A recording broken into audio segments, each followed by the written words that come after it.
Paz, Senhor, igreja. Boa noite. Eu me chamo Marco. Morei aqui nesse conjunto aqui da frente, na rua próximo ali à Tuquinha. Mas Deus, ele congreguei ali em Brisa da Lagoa, Assembleia de Deus. E Deus, porventura, me levou lá para o bairro do Costa Azul. Não entendi e não entendo o que é que Deus me fez estar ali. Glória a Deus. Uma coisa eu sei, que Deus, ele supre todas as necessidades, para onde ele leva, ele garante. Então lá eu estou nas mãos de Deus.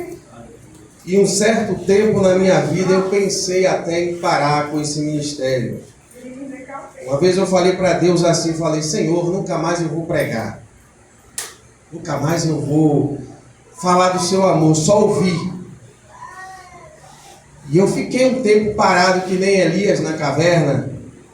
Só que é doloroso, igreja.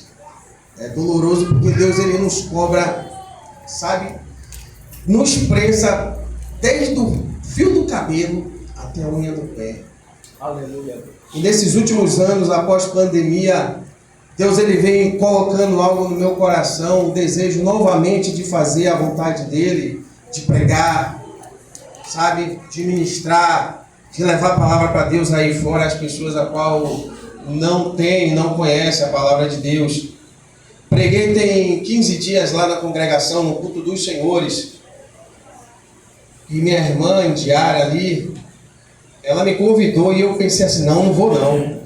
Quando eu olhei para tudo que Deus fez na minha vida e faz, eu falei: Senhor, a única coisa que eu tenho que fazer é pregar a sua palavra e falar e deixar o Senhor ser na frente, desfazendo tudo aí que está contra a minha vida e contra a minha família. Ali está minha esposa, está minha filha, está ali esse grandão aí, meu sobrinho. É um pré-adolescente aí, quase jovem. E ele me deu a honra de estar comigo aqui ouvindo a palavra. Fico feliz, viu? De conhecer mais um povo de Deus. Cadê a irmã? Cadê sua mãe, Diária? Te amo, minha irmã. Deus é bom.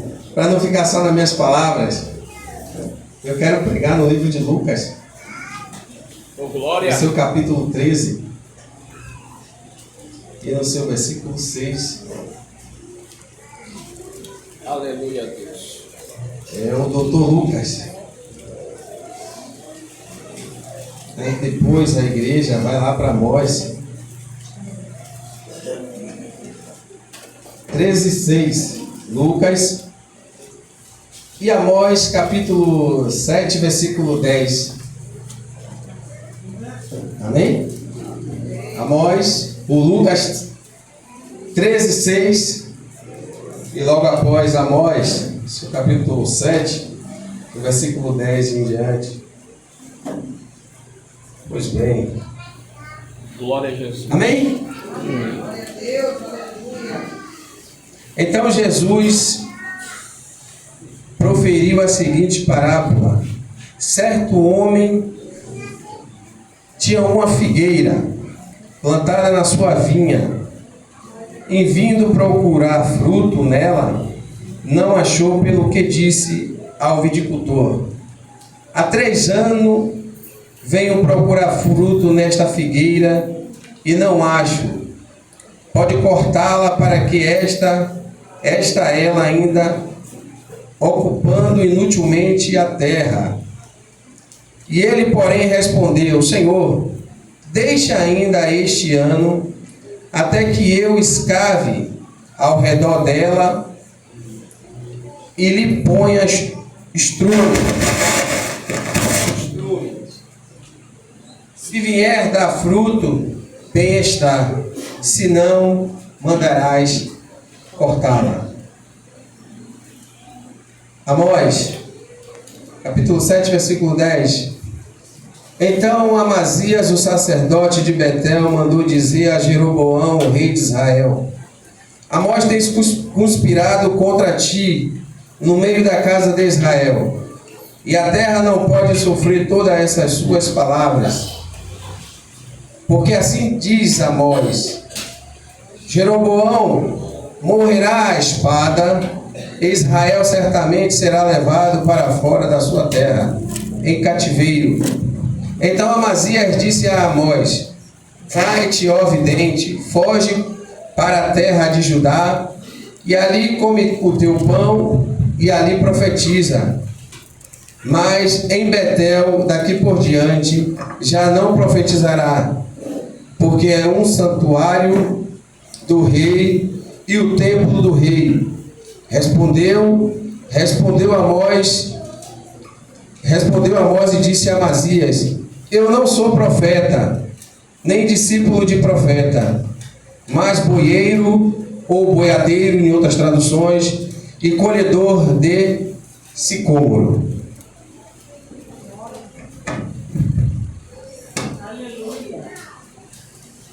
É bem verdade que quando Jesus ele inicia a sua parábola sobre a figueira, Jesus ele também começa agora a dizer uma parábola, ou melhor, um fato que aconteceu com os galileus.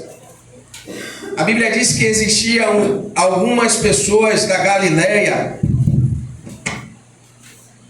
e aí o povo, os galileus, eles tinham o costume, todo mundo sabe que os galileus, os hebreus, eles são dotados em cultuar o Senhor Deus de Israel. Mas havia alguns galileus que ele tinha alguns atritos com Roma, com o império que reinava. Interessante que a torre de Siloé, por um motivo de desastre, ela cai e mata 18 homens da Galileia. A Bíblia diz que Pilatos, ele fazendo o sacrifício, o sangue daqueles homens misturaram com os sacrifícios. E algumas pessoas perguntaram a Jesus: Senhor, porventura esses homens tinham tanto pecado ao ponto do Senhor castigá-los? Jesus disse para ele: olha, bem verdade é que da mesma forma que aconteceu com eles, pode acontecer também com vocês. O que sucede para o justo, sucede para o ímpio. O que sucede para o ímpio, sucede para o justo. Aí Jesus ele agora fala sobre essa figueira. A Bíblia diz que quando Jesus fala essa parábola da figueira, havia 3 anos que o homem, todo ano ele chegava na sua roça, na sua fazenda, via aquela figueira, e quando ele olhava para o pé de figueira, ele não via fruto. Agora imagine um homem chegar na sua roça, ver os seus cultivos os seus pés de uva, ver as pessoas cultivando, plantando, tratando bem o pé de uva, mas ver uma figueira que 3 anos fruto nenhum nasce.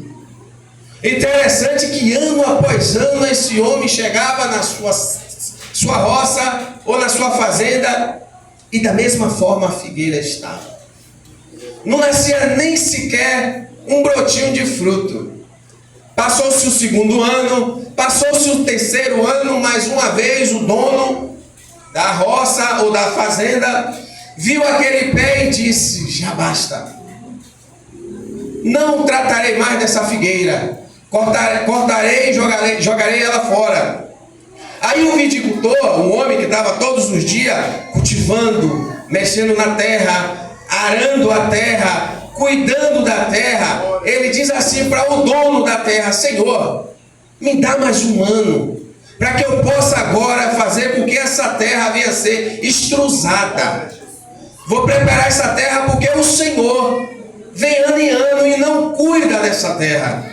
Eu estou todos os dias aqui, da mesma forma que eu faço com os vinhateiros, eu vou fazer com esse pé. Eu vou cuidar dela da mesma forma que eu cuido dos seus pés de vinho. Glória a Deus. Interessante que o homem metia a mão todos os santos dias na terra. Pegava esterco de animal, pegava todos os atritos que precisavam uma terra para ser adubada. E no mesmo ano, aquele pé de figueira agora começa a brotar o seu fruto. Glória. Aleluia. No mesmo terceiro ano, agora aquela figueira passa a brotar o seu fruto. Por quê? Porque teve pessoas qualificadas para manusear a terra. Glória. Assim é o Senhor conosco. A Bíblia diz que quando Amós, ele estava na sua terra, tomando conta dos seus rebanhos, dos seus gados. A Bíblia diz que Amós ele era boiadeiro. E ele não era profeta. Mas o Senhor achou por vista graça em Amós e levantou ele como profeta. Glória a Deus. Aí Amazias, o sacerdote, idolatrava vários reis e fez com que o povo de Israel adorasse a deuses estranhos. Jeroboão, ele era um rei, a qual o seu império tudo prosperava, tudo ia bem no seu reinado. E quando as coisas vai bem na vida de um crente, meu irmão, minha irmã, desconfie. Desconfie, porque nós cristãos, quando as coisas, principalmente para mim, quando eu vejo as coisas muito bem para mim, eu fico com o pé atrás, porque eu sei que algo vai acontecer.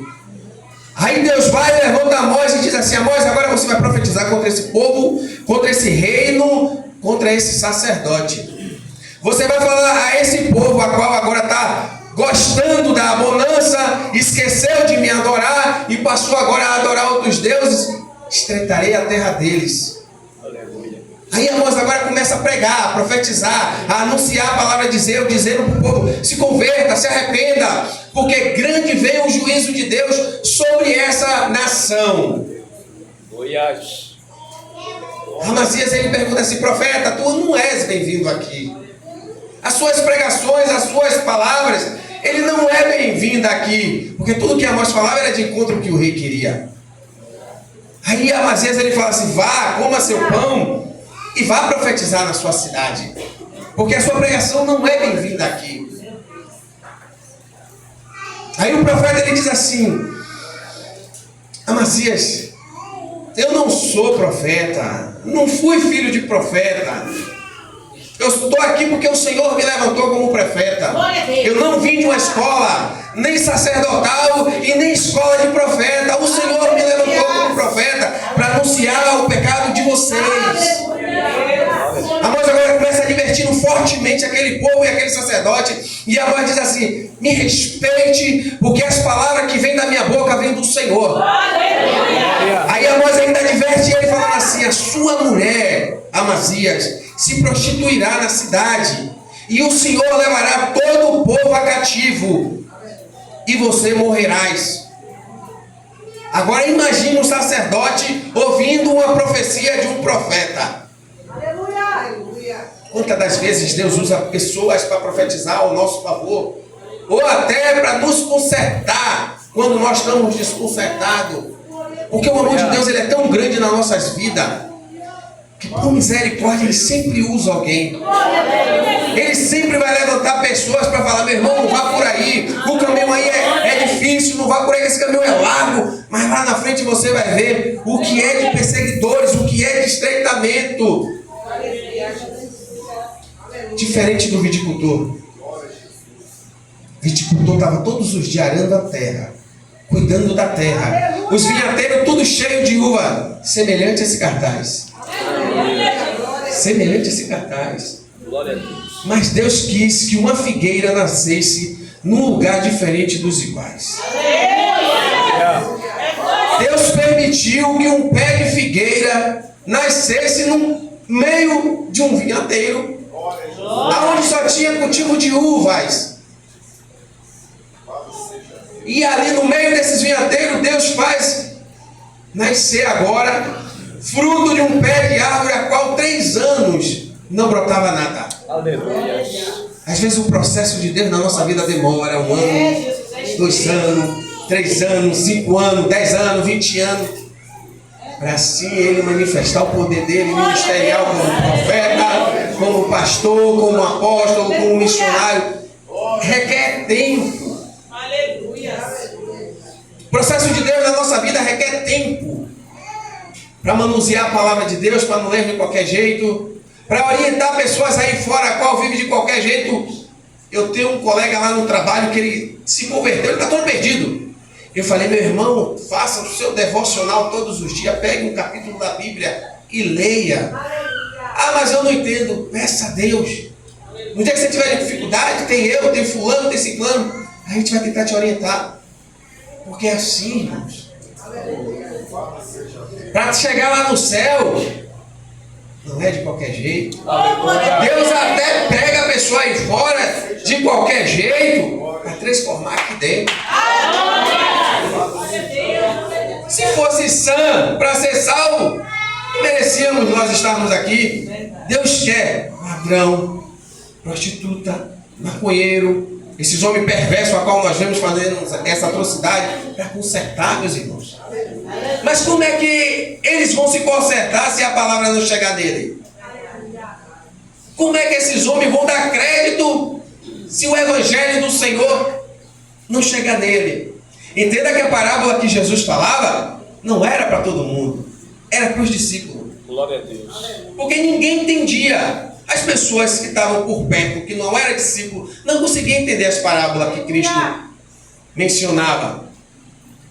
Aí os discípulos ouviam aquelas coisas, sentiam o gozo, a vontade de fazer a mesma coisa que o Mestre Jesus fazia. Glória a Deus, aleluia.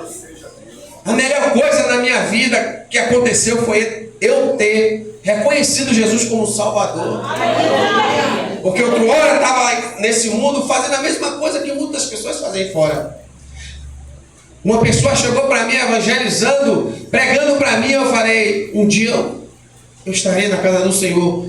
Falei comigo e com Deus, Senhor, só vou me converter quando eu tiver com 60 anos. Isso tem 20 anos atrás, eu tenho quase 40. Agora imagine o pensamento de Deus, né? Com 60 anos, né? Vou pegar você com 20. Acabou ali minha juventude. Para o mundo. Mas para Deus, até hoje, meus irmãos.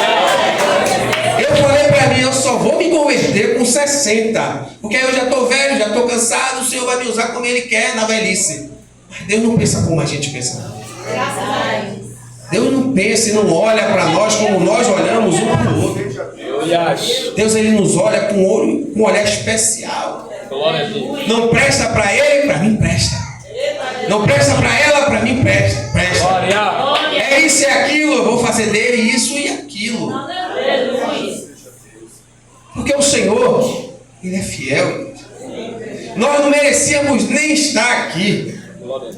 Não merecíamos.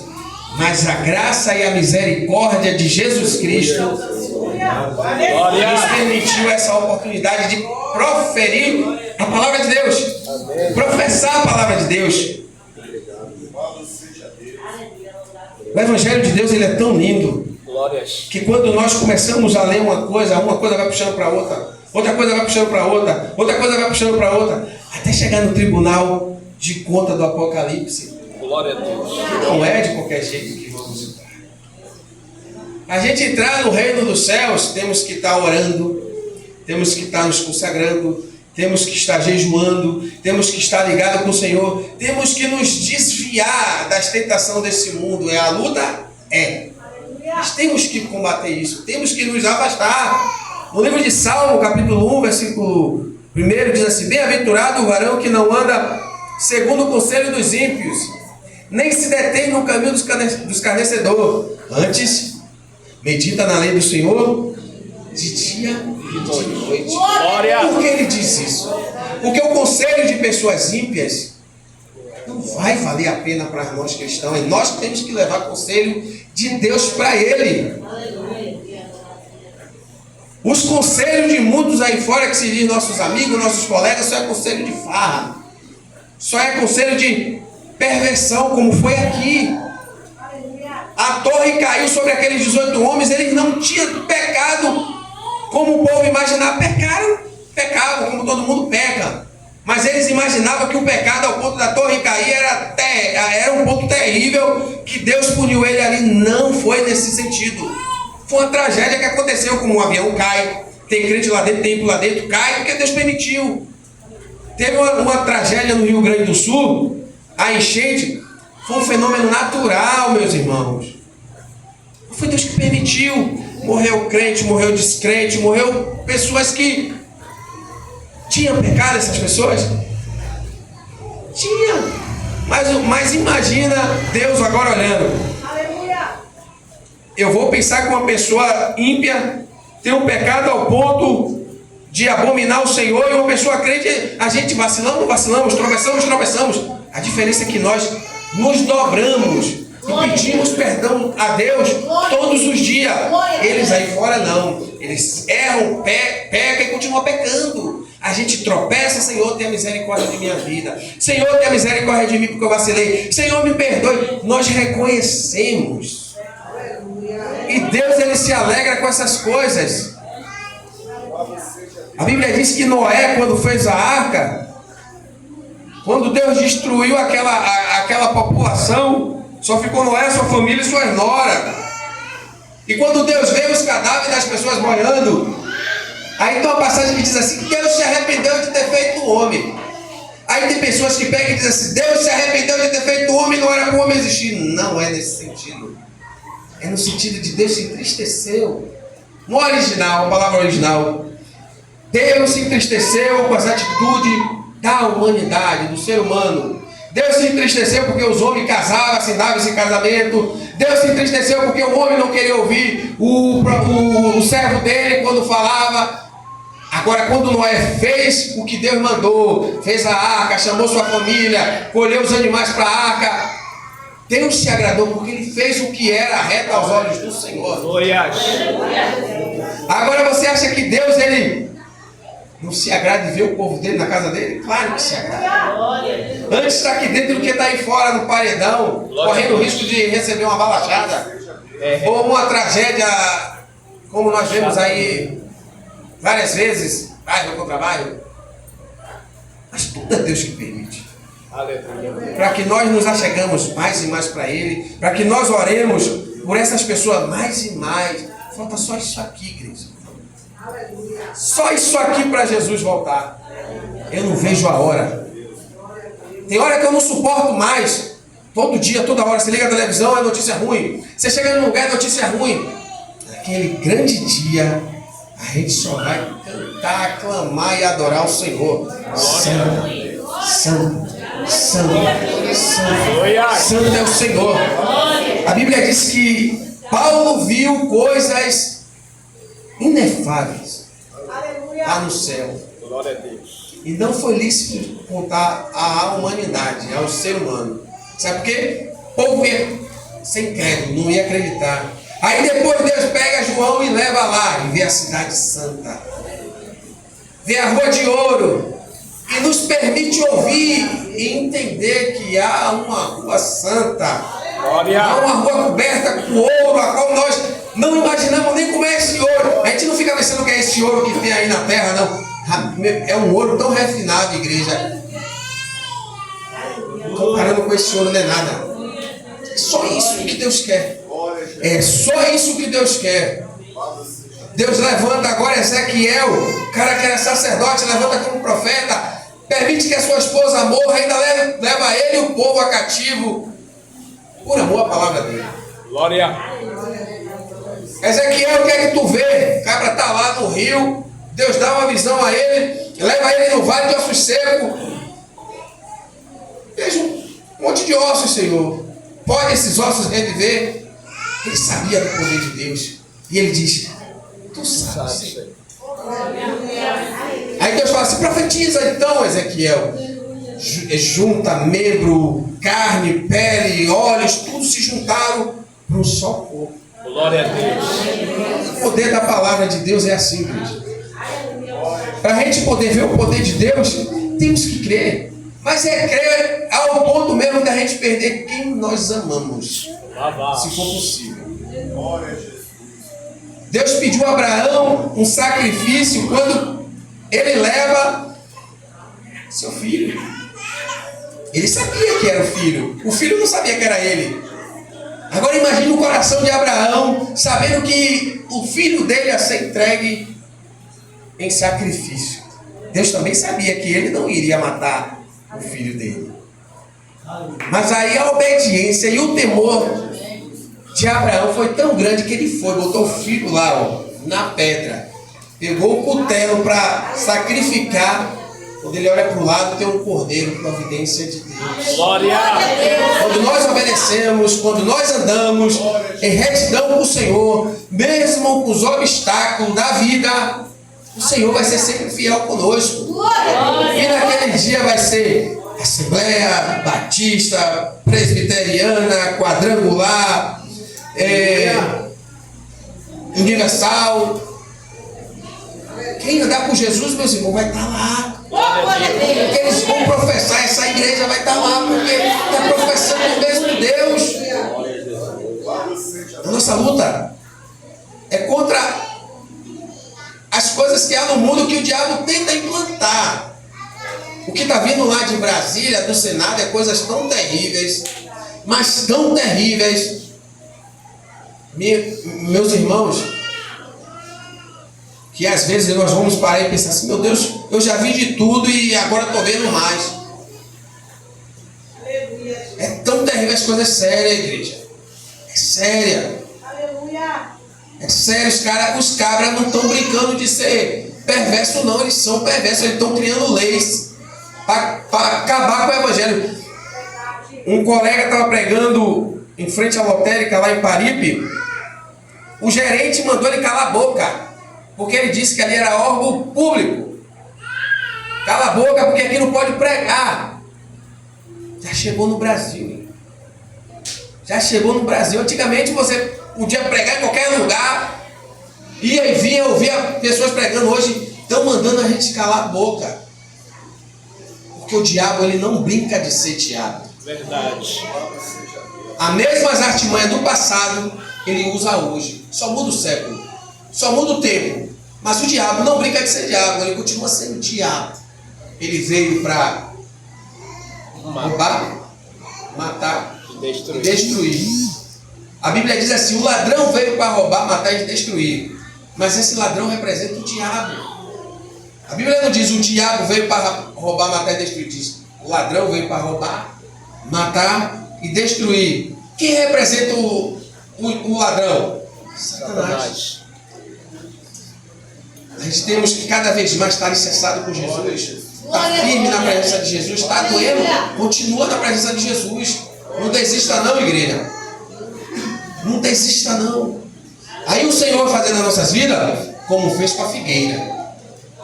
Vai nascer frutos e mais frutos. Glória. Frutos e mais frutos. No tempo de Amós, ele tinha que subir na figueira, batalhar os figos, marcar os frutos, para o fruto ter o processo de amadurecimento. Toda planta, todos os seus frutos têm os seus processos de amadurecimento, de vez, ou verde, de vez, e depois maduro. Naquele tempo os judeus eles talhavam os figos para ter o processo de amadurecimento, porque o figo antigamente ele ficava verde e podre.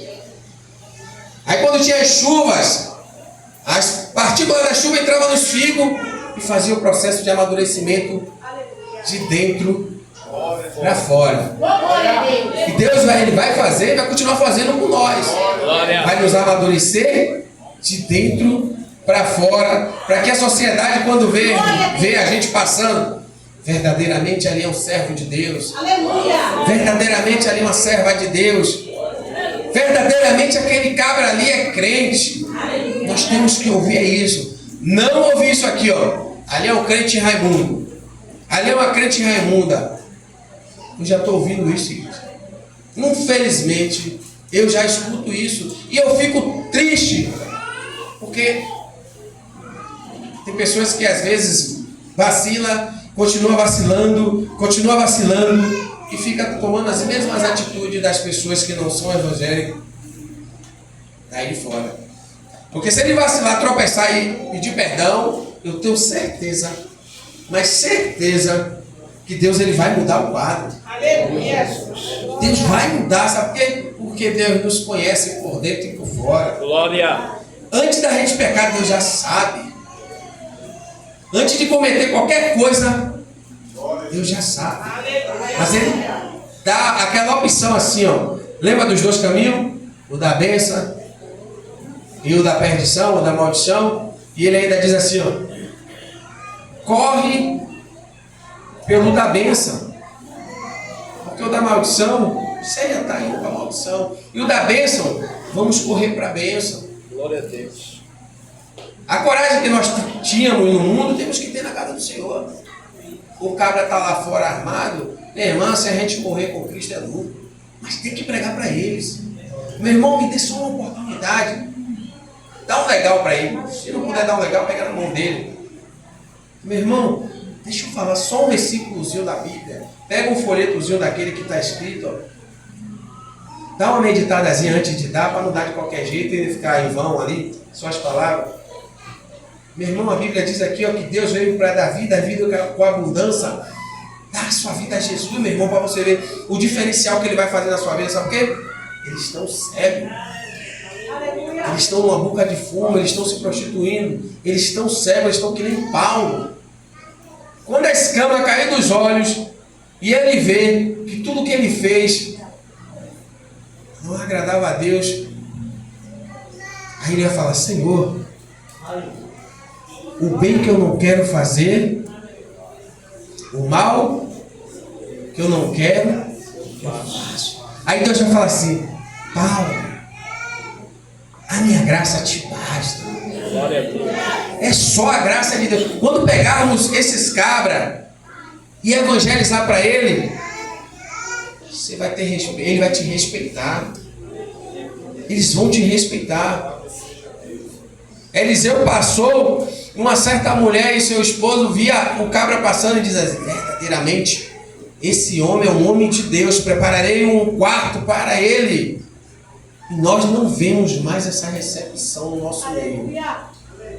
A única recepção que nós vemos, quem é ele, quem é ela, é só entortando o bico, é só entortando a cara. Mas não dá moral ao homem de Deus, nem à mulher de Deus, de tomar um café na sua casa, de poder falar de Deus, talvez até para o seu filho, a sua filha, a qual você não consegue falar dentro de sua casa. Às vezes esse homem e essa mulher, porque o profeta na sua casa, na sua pátria, não tem honra. Mas talvez um homem, uma mulher desse, chegue ali cheio de Deus e consiga levar a palavra de Deus para ele, da forma que você não consegue, porque pai e mãe, muitas das vezes os adolescentes, os jovens, não conseguem nos entender. Porque somos pai, mãe, temos um sentimento de guardar, de cuidar. E muitas das vezes, quando a pessoa vem de fora, eles dão crédito. É por isso que eles têm que dar honra a eles, ao homem e à mulher de Deus. Igreja, até aqui ajudou o Senhor. A minha caminhada é pegar essa BR agora.